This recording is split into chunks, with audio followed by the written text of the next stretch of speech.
शेतकरी कर्जमाफीवरून खासदार अमर काळे यांनी संताप व्यक्त केलेला आहे। किती शेतकऱ्यांच्या आत्महत्येनंतर कर्जमाफी करणार असा सवाल त्यांनी उपस्थित केलाय। खासदार अमर काळे या ठिकाणी आक्रमक पाहायला मिळतात। सरकारच्या मदतीच्या पॅकेजवरून त्यांनी सडकून टीका केली आहे।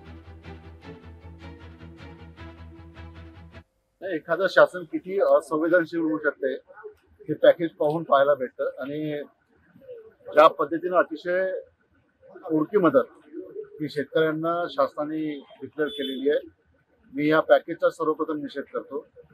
आणि आज जर आपण बघितलं तर येलो मोझॅक सोयाबीनवर संपूर्ण विदर्भामध्ये आलंय।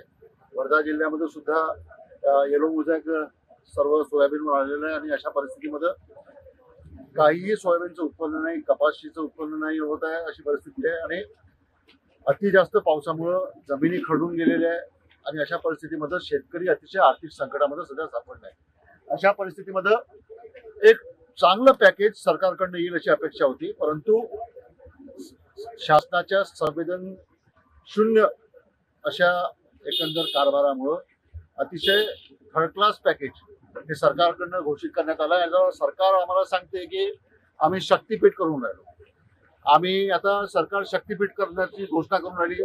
आमचं सरकारला सांगितलं आहे की सध्या शक्तीपीठ आपण नंतर केला तरी चालेल, एखादा रस्ता आपण नंतर केला तरी चालेल, परंतु जगाचा जो पोशिंदा आहे शेतकरी तो जगला पाहिजे। लोकशाही मराठी ऐका, पहा, जागरूक रहा।